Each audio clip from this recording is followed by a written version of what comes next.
Good morning, good afternoon, or good evening. No matter where you're watching us from around the globe, I say thank you for allowing us into your homes, but most importantly, your hearts. If you're watching us on the DBNA television network today, a sincere thank you and continue to support the network, the amazing talent, and the outstanding sponsors. If you're listening to us in podcast form, Coach Charles and I say turn that knob up. Let us put that flavor in your ear. I am honored. I am humbled and I am delighted to have my friend on with you today. His name is Coach Charles Barton, and this is a guy that I have the utmost respect for. I have sheets of accolades that this man has attained and has accomplished throughout his playing and professional career. 7-time Nationals finalist, 5-time national champion, 4-time cup winner, 2-time coach of the year, husband, father, grandfather, my friend, Coach Charles Barton. Coach, welcome to the show, my friend. Thank you very much. And This is going to be a lot of fun, my friend. As I'm saying, this is from my chest. Have the utmost respect for you, your character, the things that you stand for, how you continue to give back and empower coaches, even today. So it's just an honor and a privilege to have you be a guest. well, when I'm listening to you, I'm thinking you're talking about somebody else, but okay. No, sir. This is all about you, my friend. And let me say this.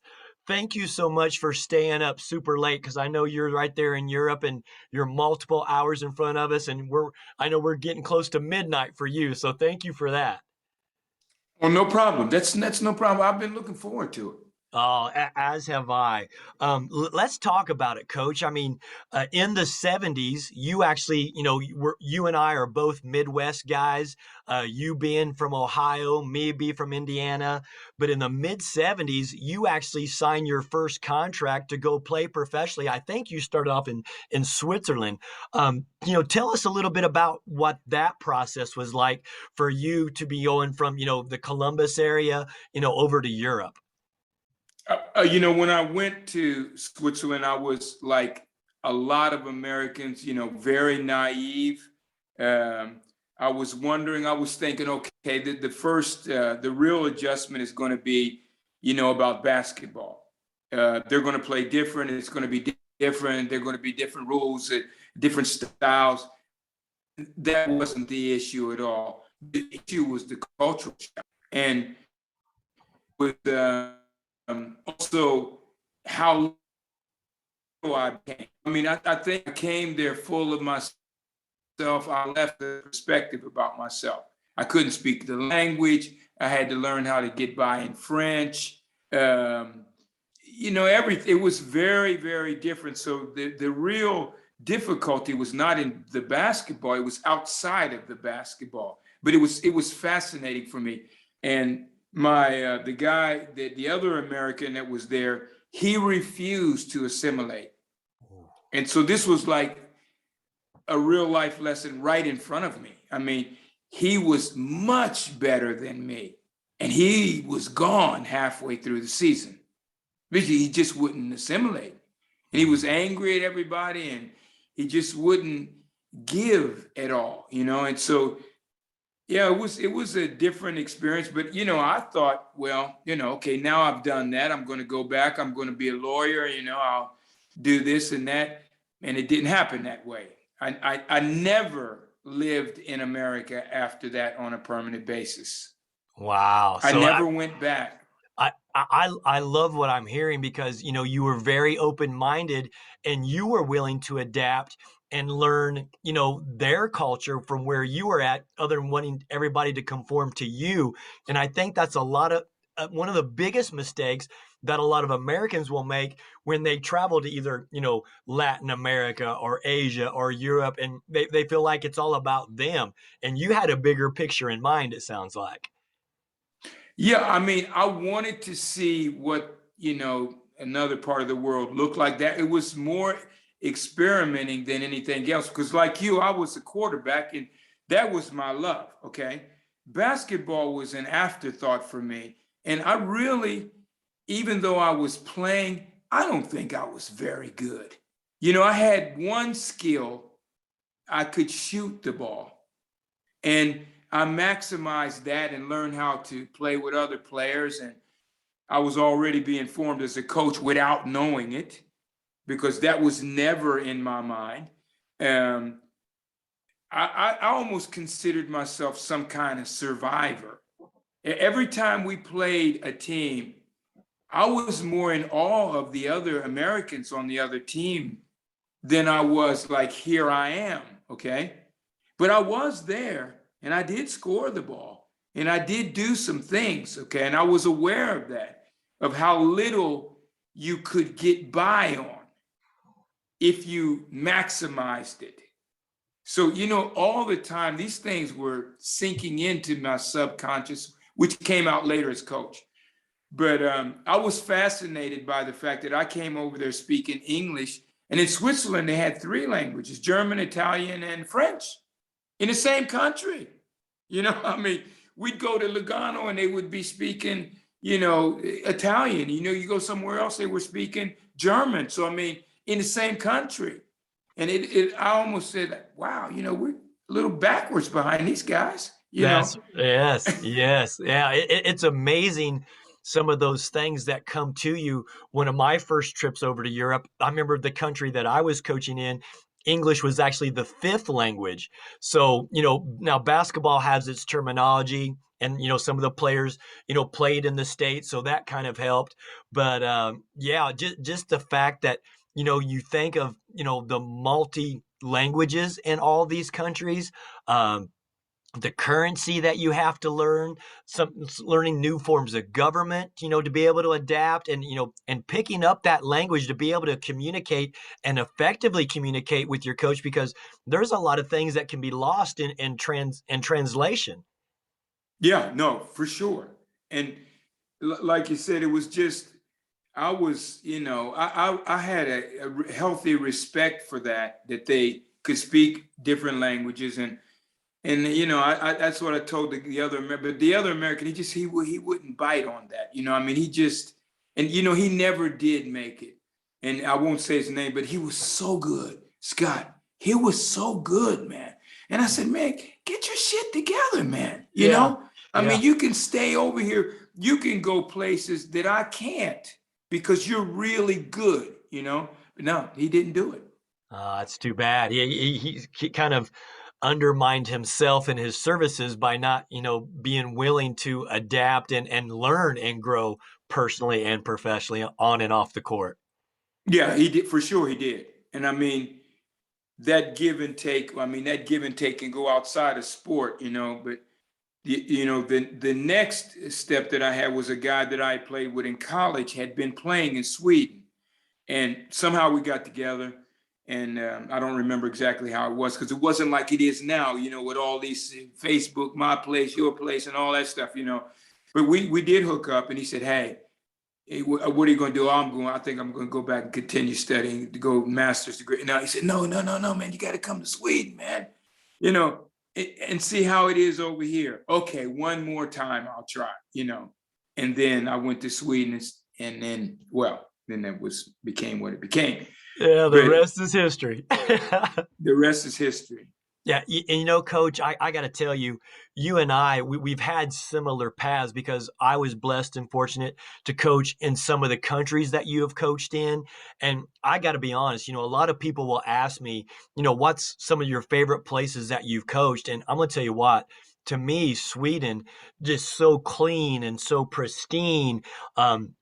It felt like I was coaching at what would be a national park here in the United States, Mm-hmm, mm-hmm. because it was so clean, and there was a Western, you know, kind of thought process to, you know, how they did business, and you know, currency was similar. So Sweden to me is just one of the most beautiful countries that I was fortunate enough to be able to spend some time in, even though my time there was cut short. You know, the team that I actually coached, you may remember, there, I guess there was a social security tax that they got Mm-hmm. behind paying a couple years. And then, you know, I was let go because they couldn't, you know, pay that Right. tax or something. And of course it was a shame, because really enjoyed the the fans. We played on a rubber floor up there at Yampland, and we had good players. Jeremus Bennerman was playing there for us, who was became a legend. But Sweden was just a great place with great people. So I can understand the magnetism to that country and culture. No, and later when I became national team coach, I was all excited to visit all these other places, okay?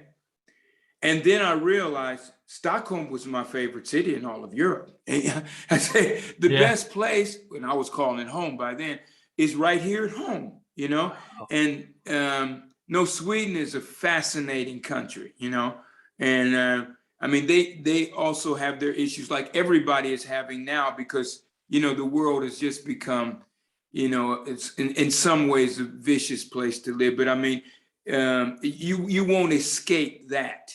Right. Okay. I mean, change is coming. We can talk about that later with the game and stuff. And you can either learn how to live with and adapt to it, or you can live in the past and say it was better before. Well, I don't really like that. Okay. But Sweden, was a really different place. And, I came to the north of Sweden, and there was 2 Black people in the city, me and the other American, Joe Copeland. And I remember saying to him one time, do you think they figured out that we are African American? It was that kind of flavor. And I had letters that I wrote to my mother, because in those days, like I said, the communication wasn't like this. That's right. And I said, I swear this is another kind of person here. When I grew up, it was busing. And when I came to the high school, we're not going to play with no Black players. And you had all that stuff. And then you come to Luleå, place up in the north, cold as hell, but the people were like, I was wondering, how in the world did these people develop such a real, honest humanity the way that they had it, And it was nothing fake, and they weren't trying to be nice to me because I was an American. I mean, I said it jokingly, do they realize that we're Black? That was some of my off humor, but there was a lot more to that, okay? And that was one of the places where I learned this lesson about the difference between perceived racism and real racism, okay? Because when they were mad at me, because I wasn't playing good and they wanted to send me home every other week, and I was too small and I wasn't getting enough rebounds and blah, blah, blah. And, but that was because they didn't like me as a basketball player at first, not because of anything else. Now, I could have taken their dislike for me and ran in a totally different direction with it if I wanted to, or if I was stupid enough, but I didn't. And I learned those lessons, which were really valuable for me later, because when I went to Greece here, I'd never been in Africa and Israel, and I did a whole bunch of places, okay? When I became national team coach. And you know how it is. Foreign coaches, you have the gun to your head every day. That's right. They're the people, they are passionate about their teams. And if you mix that criticism up with a straw man, you're in trouble, When people were mad at me, very, very, I don't remember anybody being mad at me. Somebody may have been, but I don't remember that any racial thing attached to criticism that I got as a coach.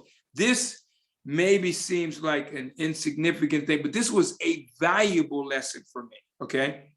Because I had to navigate some new waters out there, Definitely. Yeah. And see, I like that because I observed the same thing. The people of Sweden were very genuine. They were not pretentious. They were not superficial. They were very real with their emotions. They're usually very direct. And I found that refreshing myself. Yeah. So to hear you say, you experienced the same types of things throughout your journey, I think it goes to a lot of the mindset and just the psyche of the Scandinavian and Swedish people, because I too was up north, up in Yamplin, and I just again I thought it was so nice of a place. But I can remember going from my apartment where I lived to the gym where we played, and I'd have to get out and push reindeer out of the road like Yeah. they were cattle. Yeah. Yeah. Yeah. What Yeah. a great experience. And then the Northern Lights, and when I first got there in July, it was daylight almost all day long. And then of Hmm. course, January, February, it didn't get daylight until 10:30 in the morning and then got dark at 3 in the afternoon. So Yeah. there were adjustments like that, but just great people. Oh no, fantastic people. I mean, and just I wonder how, because I still meet them. Okay, I mean, the people, they have more issues. There's been more immigration. There's wars around Europe and stuff like that, and the borders change. You have all kinds of things. You cannot get away from that. Right. But the people have not really changed in Sweden. Right. They're still the same, and that's why, like I told you, when there were these straw man races, and I said, come on, stop using that term. You don't know what institutional racism is. Don't use that term. Just like I will say to African Americans, I hate it when you start saying modern day slaves. Wow. We don't, there are modern day slaves, but they're not playing in the NBA, okay? And they're not playing in the NFL. Yeah. So stop that stuff, you have to be able to use the English language better than that, so that's, see, we already got off on a subject. We're almost political already. And I know we had other stuff. We better move on to the other stuff. The people No, don't want to but hear my I love political. hearing that, because I feel like those things are part of the life lessons that you as a teacher and a communicator do such a great job of. Because look at the success of the teams that always followed because of your communication skills, but also, seeing your family have the success that they're having. Just you and I both have a son who are playing and are now getting paid to play, because again, I think we have to help teach them those life skills and have that mindset to be open-minded and to grow and evolve. And I think you do a great job of that, Coach. Thank you. One of the questions or topics that we was going to touch on was, what did you learn from your players? Okay. Right. And because I always considered, not inferior, but I always consider, I don't really have that deep of a basketball background. That's how I felt when I started coaching. Okay. Yeah. So the first things that I did was, well, how do you see the game? To my players. This is what I see. What do you see? And then I didn't have enough of a background to come with a ready-made philosophy. So it was always built around the strengths and the weaknesses of the players. Right. And I did this early, organically, not because I was ahead of the game, because I was deficient in my education of the game. It was a way of survival for me, And then I said, hey, look, we got to be in this together. I'm going to let you have some ownership. I'm still the boss. You're going to have some ownership of what we're doing. It'll make you more invested. It'll make me more invested.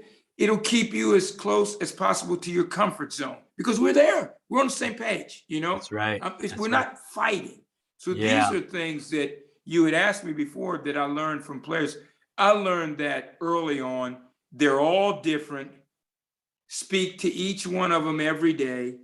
Don't be joined at the hip with the stars, if so-called stars. I hate that word too. But, just a tightness with the players. And again, I didn't do it out of some, I'm way ahead of the game type thing. It was out of necessity to survive. Because when I started coaching, Scott, I swear, the first teams that I had, my players had a better education than I did. I had been playing. I had been doing one thing very well, shooting and running the lane. My players had had good coaches since they were 8, 9, 10, 11, 12. I had been mostly track and field, basketball, football. Football was my love. I wasn't caring that much about, and I understood quickly with some of these guys and women, because I had women too, their education is deeper than yours. So it was like I was taking from them in a way, you know? Yeah. Yeah. And we were winning. Yes. Yes, it And I worked. think sometimes I think we were winning in spite of me, you know? Well, Because I mean, there were times when, I mean, the first title that my team won on the men's side, I drew up a play, thought it was brilliant. The team walked out onto the court, point guard, my point guard and captain, he came over to me, said, Coach, he's not going to be open. I'm going to take it myself, okay? Sure, I said. I didn't even hesitate. No, give him the ball, draw the, I didn't go into, sure, I said. And I said, well, I came back to the bench. Well, so much for that play, So the guy comes along the baseline, he's not open. Just like my point guard said, he took it, hit it. We're champions. there you Okay, go. we're Coach, champions. love that. I love that because what I hear you describing, I mean, you're very humble. You didn't have an ego because there's a lot of coaches that have that old dinosaur mentality. It's my way or the highway, which I never thought would work because they're playing more out of fear instead of being relaxed. But Exactly. when I hear you describe that, I mean, you have open dialogue with your players. And I can remember an example just like yours. We're over in China, and I had a young man from Columbus who played with the Lakers, Devin Green, and I looked right at him. I said, Devin, where do you want it? Because we had ball sideline out of bounds, 3.4 seconds left. And I said, where do you want it? And then when he said he wanted it on the block, because I wanted him to take it off the dribble, we got it to him on the block. My point guard made a great pass to him. He scores. We go up. The other team gets the ball. They call timeout. We were playing with NBA rules. They get it at half court. Now there's 1.7 seconds left, and things just work out, and we won the game. But again, when you have the foresight to say, where are you most comfortable? Where do you want it? Or what do you see happening? I saw a social media post that you recently had where you talked about Magic Johnson was sharing with you on the sideline what he thought was going to work. And the fact that you listened to him and then it worked, that's coaching, and that's brilliant. And so many people don't get that aspect of coaching. We don't have all the answers. We're human. We're going to make mistakes, but yet to be able to get the input from the players who are out there in battle, who are going to have a different perspective than ours on the sideline, you got to have that dialogue with your players. You do, Irvin, he didn't like being called Magic. Actually, he wanted to be. I called him Irvin. Yeah.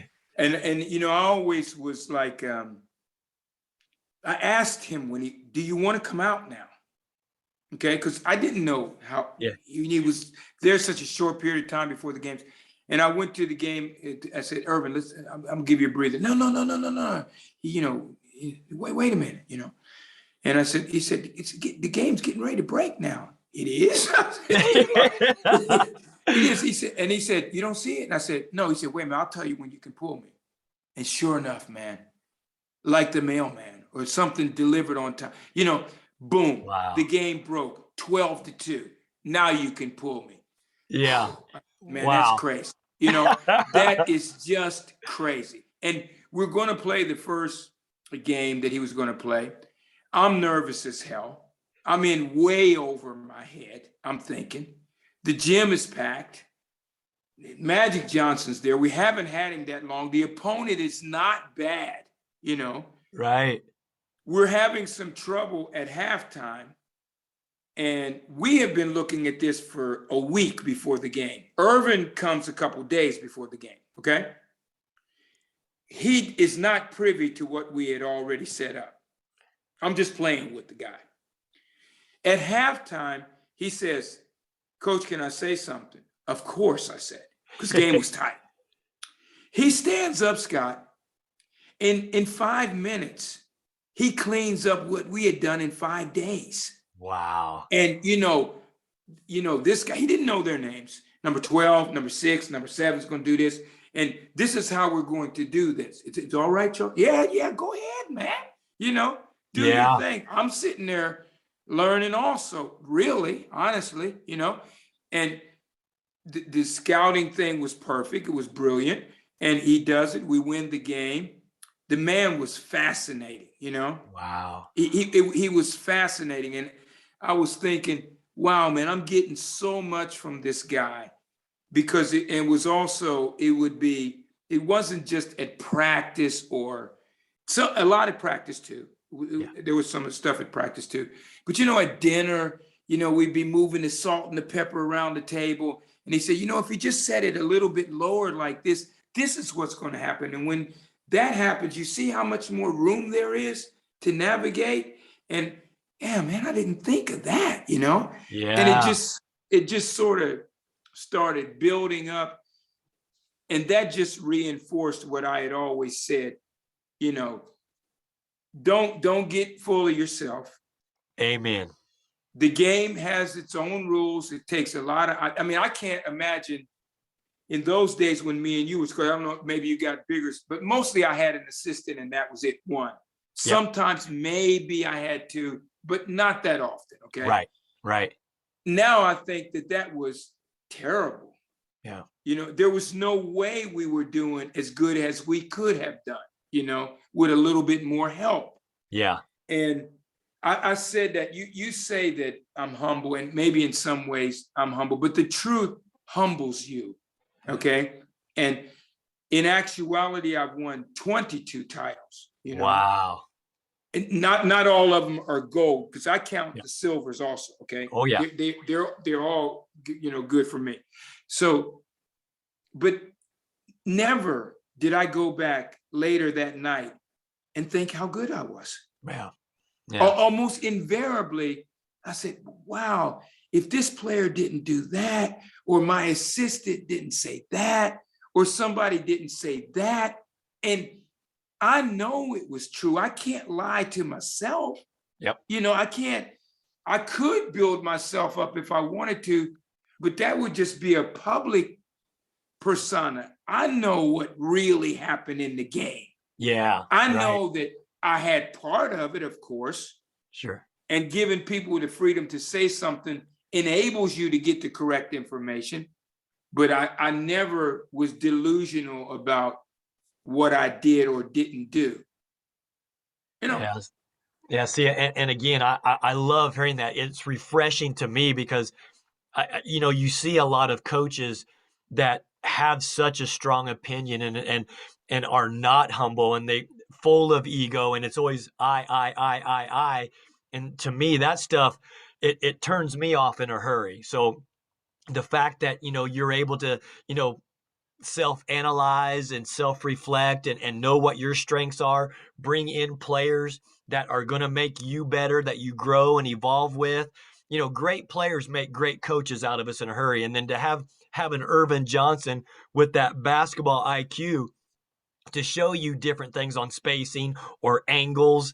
I mean, that stuff, now you're next level. So to, be able to pick the brains of people like that only will help us grow and evolve. And I truly believe that coaches, no matter how old we are, once a coach, always a coach, but we can't think that we have all the answers, because once you do, you're done. You have to grow and evolve because times are always changing. The players are changing.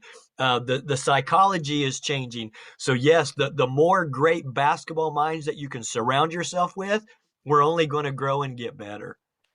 Absolutely. And when you said that, because I know a lot of guys that I came up with, coaches, and they were better coaches than me, but they had one glaring flaw. They thought they knew it all. And at a certain point, when the game started changing, they refused. Well, I never had that issue. Yeah. If somebody wanted me to go and do something today, I might not have the juice or want to do it. But if I had to do it, I could do it. Okay. Yeah. But they refused to do that. And then at one point, the game left them. Yeah. And they couldn't do it anymore, Yeah. So you're right about that. I hear people talking, and that's the other thing. It's really difficult for me to call an NBA coach or a player a bum. And sometimes you'll see my post. I know they're childish at times because I get mad at people just denigrating these unbelievable coaches and players. That's right. That's right. And it just, one time I had a conversation with Becky Hammond on telephone, quick. Hey man, I could hardly keep up with her. Scott, I swear. Her mind was so quick and it was moving, and I'm like, just, it was amazing to listen. And then whoop, she was gone, Yeah. And I haven't talked to her since. But sometimes these people, these minds of these coaches are just, and I'm not even talking about the head coaches. I mean the other guys too. That's right. That's right. That's right. And so you went to God, man, I can't believe I did this. I said I wasn't going to do this. I have all this. You see what all this is? I had these notes. I might as well throw them away, man. You've drawn me way off topic. But I think another thing we were going to talk about was some of the coaches that I had run into. Okay. Yes. You had the opportunity to work with Coach Blatt, with just a phenomenal basketball IQ, with so much knowledge. What were some of the things that you learned from Coach Blatt in the time that you were around him? Because you guys had great success at at Maccabi Tel Aviv, one of the, top Euro clubs in the world. Well, if I could just go back a little bit, when I was in Germany, my team in Germany played against David's team. I call him David. I have a bad habit of saying, I sometimes don't put the word, but Coach Blatt. Yeah. But David, because we are really close. Okay. Right. We're really, he's not Coach Blatt for me. Yeah. So we were going to play his team. I didn't know him. Okay. I didn't know all the coaches around Europe. He was coaching in the Galil. We were in one of the European Cups. One of the maybe it was ULEB, and I don't remember the name of it then. But my team was going to play his team. We get the tape on his team. We're sitting there. I'm with the assistant coaches, and I'm watching it, and I said, "Man, turn it off, man." He said, What about the report? We're going to do what we can do. I can't deal with that guy. I didn't know who he was. I said, I'll lose my mind. The players will freeze. We'll try to put this.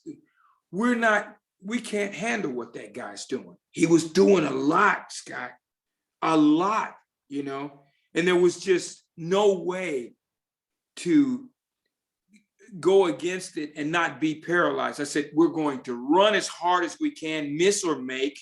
We're going to get through all of this. We're not going to bring it back up and let him put up his matchup zone, which was phenomenal. He was famous for that all over Europe. No, we're going to get down. We're going to beat that sucker. We're going to go deep, and we're going to do what we do. And I told the players, okay? So then one day before the game, I go to the gym where we work out. And who do we run in? Who's their trainer? David and his assistant. So, of course, he knew who I was because, like I said, there wasn't any black coaches around here, okay? He knew who I was, too. He seen. And I said, you know what, man? As much as I love to hate the other coach, I just can't. I'm fascinated by you, man.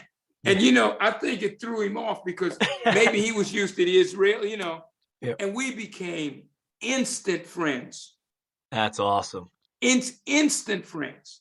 So we played that game. I think maybe we won by 2 points. We went up to the Galil, and maybe we lost by 1 point or something, okay? But when the game was over, he said, look, whoever gets the first big-time job, the other guy's going to leave what he's doing and come to that guy. Is it a deal, Charles? Wow. Yes, I can remember it like it was yesterday. I said, yes, it's a deal. First one gets a big job. The other guy's leaving and coming to him. Okay. We're on a boat going to Italy. I have the Danish national team then. I get a call from David. CB, it's me, David. Fuck, is it time? It's time, man. I mean, this is true story, man. Wow. I said, is it time? It's time. I got the Maccabi job. Okay. Just tell me when I have to be there. And we did it from there. That's a true story, man. Okay. I love that. I mean, I'm telling you what, that's character, knowing character. You want good people around you. And the fact that you guys bonded like that, hit it off like that, it doesn't surprise me at all. And I love hearing that good things happen to good people, man. No, it was. And then when I come to the first day of practice, I come in, we come down there, and the first day, we played Real Madrid after 3 days of practice, okay? 3 days. And the way he ran through stuff was stunning. Wow. Attention to detail, I'm assuming. Everything, man. Everything. And, I thought, oh my goodness, man, I'm really in deep water now. How am I going to keep up with it? Because I wasn't hired as an assistant. My title was associate head coach, okay? He always said that to me. This is not an assistant. He's an associate head coach. He's not going to be doing the scouting. He's not going to be there. He's going to have coaches under him. They're going to bring a delivered scouting report. He's not going to be cutting film and all. He's an associate head coach, okay? So David's he was the most influential person in my coaching career, wow. Hands down, okay? Hands down. And he would be teaching me, and we'd be going, and sometimes I'd say, well, okay, I see that look on your face. What's bothering you, man? I think we got too much here or there. Okay, well, let's cut it down then, And all the time I'm taking in stuff from him, seriously, So you can imagine that I have a very close relationship to him. That's right. And it hasn't diminished, obviously. I talked to him about 10 days ago, and we stay in touch all the time. Love that. Love that. Well, Coach, let me ask you this, because, you're so well respected, in the European game. When you look at the FIBA game right now compared to the NBA game, in your opinion, why is the FIBA game, why are these FIBA players, I have an opinion, but I just want to hear yours, because I'm sure like mine's. Why are these European players so much more talented as far as skill sets with basketball, ball handling, passing, shooting, mechanics, and then also their mindset? Why are they so much more advanced than the immaturity of the American player? Well, first of all, you can't be enabled over here, okay? I mean, it starts very early.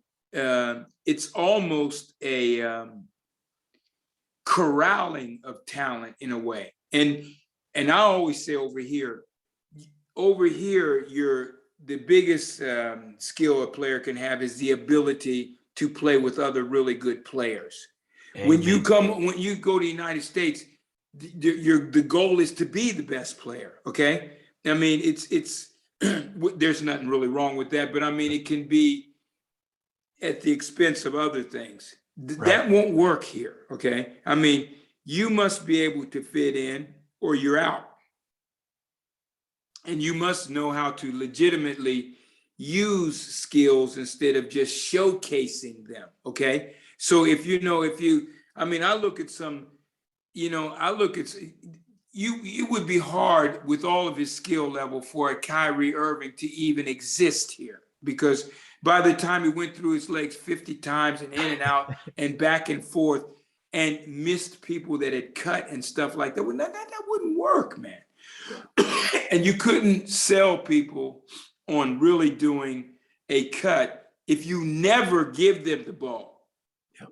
And you can't give them the ball if you pound the air out of it. Now, don't get me wrong. These guys are skilled and gifted, whatever word Oh, you want to use, beyond yeah. belief. Okay. Right. Well, And yeah, they're the 1% we're talking about here. yes, yes. And I mean, it's not, but it doesn't translate here. And you'll have a EuroLeague team, and you must fit what you do into what they're doing. They don't come and do like they'll do in the NBA with that extreme hierarchy of things, and it just won't work that way. I mean, it doesn't work that way. The coach has, let's face it, man, there's very few coaches in the NBA, maybe even college, that can get over an extreme freak talent. You know it doesn't work that way. There's a certain amount of give and take that comes with being able to sign the contract as a head coach in the NBA. It's just there. And I'm saying that with respect. You've been around those guys much more than I have. You probably feel very comfortable in those waters. I would be intimidated, okay? So I'm not in any way denigrating the mind of an NBA coach. Those guys are brilliant, man. They're absolutely brilliant. If anybody thinks these fools that are on social media that think they can do better than Frank Vogel, and give me a break, man. Right. I don't want to hear it. I don't want to go there. Okay. Yeah. But it's a lot more difficult with those guys than you could imagine. I saw a picture of you and Sly and Curry. Okay. Yeah. Well, I was less interested in you and Curry as I was him. My mind immediately started, I wonder how he's doing, how he's adjusting, because that's my world, okay?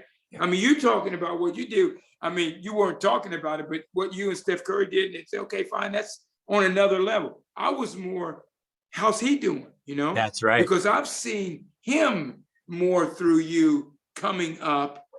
I was more curious about him than Steph, Yeah. If you would be comfortable in that environment, I wouldn't be, okay? Because I do have enormous respect for those guys. Yours is probably high also, but you've been around them more.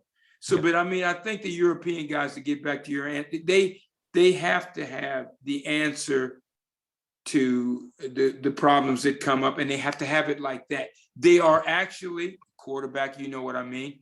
They're passing into a smaller window, man. I mean, if you can hold the ball as long as you want to and shoot when you want to, bad or good, and you can get away with missing people, no consequences, your window's huge. Yeah. But if you got a coach that said, you're going to have cutter A and cutter B, it's like when we have to read progressions. Yep. I mean, it's not like you got time to read and then go all the way back down again. Yep. Back up again. Yep. You read those progressions, and and the higher you get in high school, college, and pro, the window gets smaller. That's right. That's right. So it's like I said, hey, if you think Aaron Rodgers can't play, man, you don't know football. Okay? That's right. You might have your other opinion about how he is and stuff like that. Okay, that's you. I'm a big Aaron Rodgers lover because we play quarterback, man. We know. Right. Come on, man. I've always been drawn to the talented quarterbacks who can get up there and audibilize, and then go through progressions like you said. You go 1 through 4, and then find ZX out. It's a game of chess. But back to what we were talking about with these European players, it's still a team game. And you have to be able to effectively communicate what the roles and the skills are going to be, for a team to have success. And if you notice, Golden State right now playing with, space and pace, but there's a lot of ball movement. There's a lot of player movement. It's not stagnant dribble, kind of like what you were referring to a little bit earlier. And the coaches that have had success in NBA, because they usually have 1 or 2 European coaches on that staff, and it's team oriented. And that's why, you see USA going into international competition and struggle, because it is more 1-on-1, 2-on-2, ISOs, bad shooting nights. What are you going to fall back on? But the team game with player movement, ball movement, I always say when the ball moves, the score is going to move. But yet these guys in Europe, just with their skill sets, and they're so coachable, and they're not enabled, and grassroots level teaching through the club system is so much more superior than this AAU thirsting for, the next endorsement deal. And there's so many life lessons that are not being taught at the grassroots level over here. And that's a whole nother segment. But Coach, you nailed it right on the head. And I'm glad to hear you basically share those same thoughts. Yeah, no, and it's like you said. I mean, I saw a guy, we were in Las Vegas, and the guy was a European. I can't remember his name now. And the guy cut like 6 times, looked at the passer, didn't get it, went out to the other side, spaced the floor because he could shoot it also, and didn't change expressions. Yeah. You get an American player, he might cut twice, but he'll stop on that third cut. Body language gets bad. Yeah, body language is nasty. And it's not like the guy with the ball is not guarded. Sometimes people think that it's only the offensive side of the ball that develops. Well, these guys are taller, longer arms. Maybe he just missed you, man. Yeah.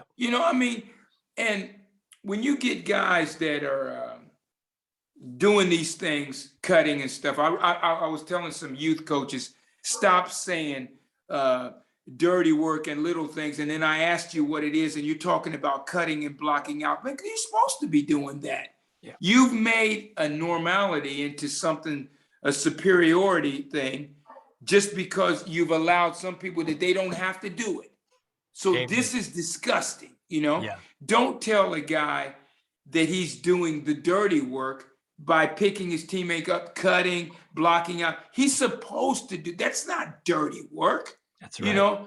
And so, you even when you get to the terminology, you're not going to hear some European coach say, oh, Yuki's doing dirty work when he's cut. Yuki better cut.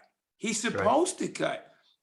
I went to watch my son in his team in Spain, and I'm sitting there, and the coach comes to me, and they're very polite, and they're probably aware, okay, his father's been doing this and that. And I'm watching the practice. It was fantastic, man. It was fantastic. And I said, Jesus, I only been retired a year and I've missed that much? I didn't know you could. Well, that cut makes a lot of sense. And the next thing I knew, if I would have had a pencil and a piece of paper, I would have been scribbling, Yeah. And the practice was fantastic to see. Yeah. And I don't know, everything just keeps evolving, And so in that way, yes, I'm very, I remember, I'm sorry, am I rambling too much? No. I love the things that you're saying, because again, we're just sharing basketball IQ and knowledge and experiences, and hopefully this is going to be empowering, the viewers and the listeners. This is great. I one time when I was national team coach for Sweden, we were playing, it was Olympic qualifications, we were in Paris. We lost the game, and Gemelsky, he's dead now, the old famous Russian coach, fantastic, probably Hall of Famer he was. He saw me at the bar drinking red wine like I always do, and drinking more because we lost. He comes over to me and says, how you doing, Charles? Oh, I'm good, bad, He said, okay, look, I'm gonna tell you, I'm gonna sit down. He ordered whiskey or something. I kept drinking red wine. And he said, you're not very good. What? He's straight to me. Yeah. You're just a trickster, he said. There's nothing behind your coaching. You're one of the worst coaches here. And I'm telling you this because I like you. And I think maybe you could be pretty good later on. But you need to learn how to coach to get a foundation. You're just a flashy guy, with tricky plays, and you change from, I've seen you play. We had played him before, in Russia, He said, it's different all the time. That doesn't show me anything. You're not really there, and but you know, I love the old man because I ran into him a few times. He was always nice to me, you know. He sent me one of his books, and the fool wrote it in Russian. You know, I had to get it translated. I mean, the part where the book was in Russian, and his note he wrote to me was also in Russian. Yeah. You know, I said, man, that's him though. You know, but he told me how bad I was, but he ended it with, but I think you can be good. Wow. And then he was gone off into the night, probably drinking whiskey all night himself, you know. But you know, but I'll never forget that because it was true what he said. And it was, you know, it helped me so much because it set me on another patch. Because Scott, seriously, I was playing catch up a long time. Seriously, I went to Maccabi still playing catch up. Yeah. In my mind, you know, and I think that helped me to have that mindset instead of I've arrived, you know. Yeah. There you go. And see, I think that's great because you knew what your strengths were. You knew what you were good at, but yet the people you surrounded yourself with, I'm sure, brought in strengths that were your weaknesses. And again, it's a team game and it worked. And it worked, you know, and I remember, you know, there was one guy, and early on I became this, you know, fascinated with basketball outside of America. Okay. Yeah. Now I saw Arvydas Sabonis when he was playing 3. The Arvydas that a lot of people in America saw was 40% of what I saw originally. That's right. You know, it used to take 5 hours to get into the Soviet Union when there was no Lithuania or Ukraine and all that stuff. It was just one country, okay? Well, the first time we played those guys, I mean, he was the most, I remember saying, how good can a basketball player be? Right. And, you know, when I said that to Bobby Knight, I thought he was going to punch me, man. You know, because I thought Arvydas, minus his issues that he had, you know, would have possibly been a top 5 player ever. Easily. Yep. Yeah, because think about it, he didn't get to the league until after his 30s. And then, of course, you know, he had put on some weight, had some nagging injuries from years of playing, you know, there in Europe. But, man, just his ability to pass from the high post and his vision and his scoring ability and, so talented. Oh, my goodness. I mean, imagine that when I saw him, he was facing the basket, not back to the basket. Because they had this guy named Tichenko. And, you know, he was so big, his head was like that TV thing behind you, okay?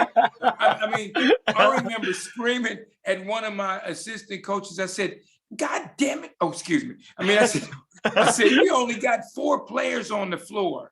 And he said, no, we don't. There's Stan. He's behind Tichenko. You can't even see him, okay? And I said, oh, yeah, we do have 5 guys out there, okay? I love it. But Sabonis was facing the basket.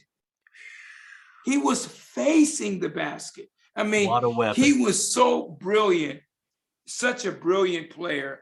I mean, you just can't imagine, man. Yeah. And, you know, he had these Achilles and knees. I mean, he was all cut up. And remember, in those days, the surgeons were more like butchers. That's right. Yeah. You know, I mean, not the advancement that medicine has now. That's right. Yeah. I mean, you know, he was just unreal, man. Really an incredible. And his coach, Gamelski, was also something else, man. I remember saying to the first time I met Leonard Hamilton, and I told Leonard, hey, man, because I think he was going to be working with, maybe it was John. No, it wasn't John Thompson. I don't know who was going to be the national team coach that year. Was it John Thompson? And I said, you won't be able to defend these guys off the floor. I mean, the going narrative or train of thought was, we at the very least, we'll just defend them and make layups. That ain't going to happen, I said. Yeah. You know, and if you do tie somebody up and you stretch the floor out that much, they're going to pass the ball. It's going to be wide open. Don't underestimate these suckers, man. I mean, I've seen too many of them. At that point, I was seeing a lot of Europeans, And it hadn't, this thing that you see now, it hadn't happened yet, Scott. Right. That's I right. remember calling the Cavaliers and I said, hey man, there's a lot of guys that I think you ought to be, well, we'll let you know when it's time to do that. All right. Yeah. They right. didn't have the foresight at that time. No. And right. I mean, I didn't have it either. I mean, it was thrust upon me because we played them. That's I mean, right. we played, excuse me, we played against Yugoslavia, it was called then, okay? Tony was playing, Paspai, Divac, wow, all these guys, okay? Petrovic. So we come to the press conference, we had lost by 20, and I walked in there proud as hell. And they ripped me. They said, you know, what, you're just a glorified loser. I said, man, we just got to play in an NBA team. What are you talking about? Divac was there. You know, I'm telling you, what's his name? Dino Raja? They had Tony. That whole, you know, every one of those guys was an NBA star, man. That's right. But it was before they came. Yeah. But they weren't that far off, Scott. That's okay? right. Hey, ladies and gentlemen, hold on to that thought right there, Coach. We're gonna continue this conversation. It's too good to cut off. Sometimes the show has so much content and depth to it. We got to continue. So we're gonna take a quick break. We're gonna come back with more of this amazing conversation with Coach Charles Barton right after this.